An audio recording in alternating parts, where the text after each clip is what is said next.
everyone. Today is the 7th day of prayer. Our short devotion is entitled, Your Will Be Done on Earth as it is in Heaven. Our key text is taken from Jeremiah chapter 29, verse 11. For I know the plans I have for you, plans to give you hope and a future. He is the Master.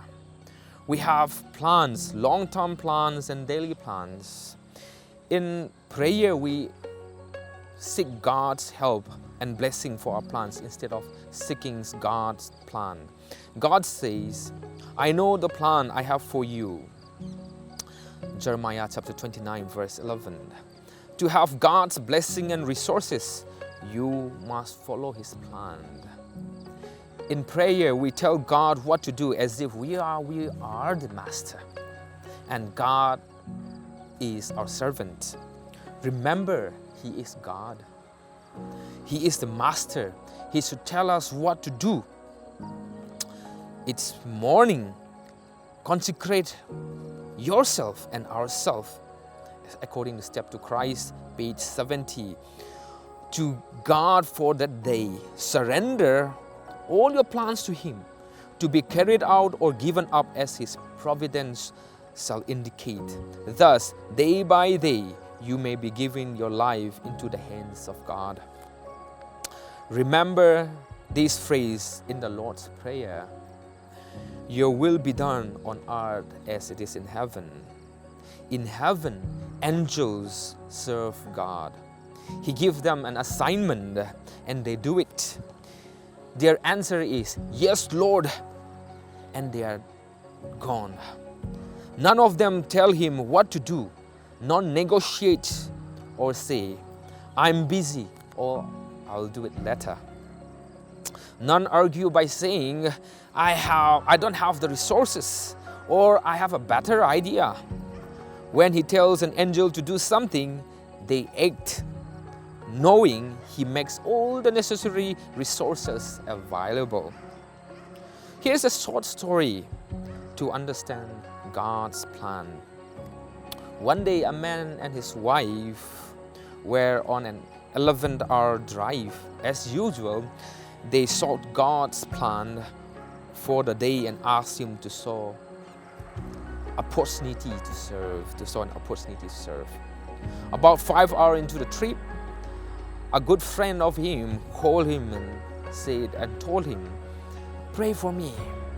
He said, I'm supposed to go to Cuba for evangelism, but my car broke down and the bus didn't come.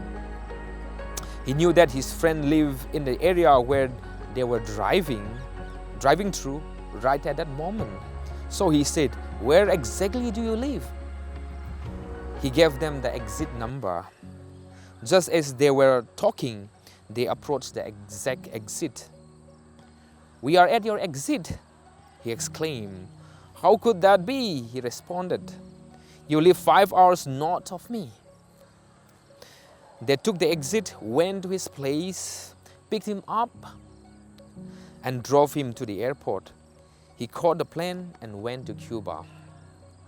Too often, we stress continually and fail in our endeavors because we act on our own plan, yet we don't know the big picture. We don't know the future.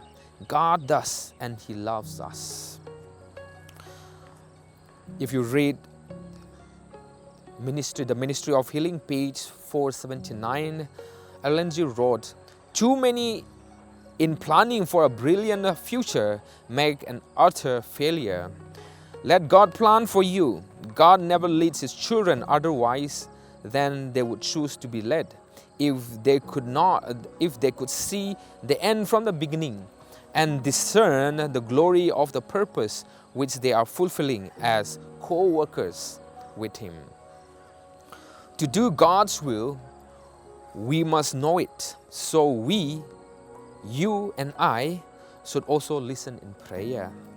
What He says to you is a lot more important than what you say to Him.